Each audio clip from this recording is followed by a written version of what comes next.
তো hello guys, আসসালামু আলাইকুম। আপনাদেরকে স্বাগতম আমার এই নতুন ব্লগে। তো আজকে আমি অনেক দিন পর একটা ব্লগ করতেছি। একটু আগে আমি মাত্র ঘুম থেকে উঠছি, ঘুম থেকে উঠেই বাইরে চলে যাই। তো আপনাদেরকে আজকে আমাদের বাড়িটা ঘুরে দেখাবো। তো চলেন, লেটস গো। তো আজকে থেকে শুনলাম আমাদের স্কুল খোলা। আজকে আমি স্কুল যাই নাই, কালকে থেকে যাব ইনশাল্লাহ। তো আমি আরও বেশি খুশি যে আমাদের মাননীয় প্রধানমন্ত্রী নাকি দেশ থেকে চলে গেছেন। এই উপলক্ষে পোল্লাপাইন সব কিছু উজাগার করে লাইতেছে।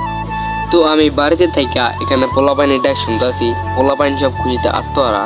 তো আমি হাঁটতে হাঁটতে এই ফাঁকে আমগো বাড়ির গাড়ির আগে চলে আসি। তো আজকে কিন্তু খুবই রৌদ্র পড়ছে।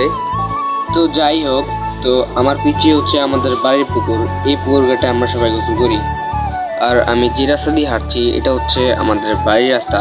তো আপনাদেরকে আমি আরেকটা কথা বলতাম যে আমি যে ব্লগ করি আমার ব্লগে বেশি একটা ভিউ হয় না। তো আপনারা আমাকে বেশি করে সাপোর্ট করবেন, আমি যেন আরও ভালো ব্লগ বানাতে পারি, আপনাদের মন জয় করতে পারি।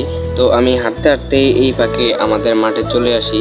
এই মাঠে কিন্তু আমরা ফুটবল খেলি, ক্রিকেট খেলি, যত খেলা আছে সব খেলা এই মাঠে খেলি।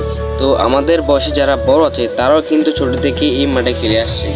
তো তারপর চলে যাই আমাদের অন্য মাঠে। তো ওই মাঠে যা দেখি আমার এক বন্ধু খেলার বদল ছোট একটা ধাক্কাধাক্কি করতেছে। তো ছোটটাও কিন্তু বেদব কম না। তো তারপর আমি চলে যাই আমাদের আঙ্কেলের ছাদে। তো আঙ্কেলের ছাদে যাই দেখি আরো বেশি রৌদ্র, আমার পাটা জ্বলিয়া যাইতেছে। আজকে রোদে আমার কি দেখে যে চিনতে। তো আমি তারপর ছাদের এক কোণায় যাই, ছাদের এক কোণায় যাই আকাশের ভিউটা লই।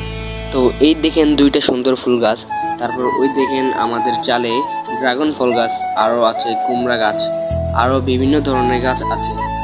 তো আজকের জন্য আমার ব্লগ এতটুকুই। আসসালামু আলাইকুম। আপনার সময় আমার জন্য দোয়া করবেন।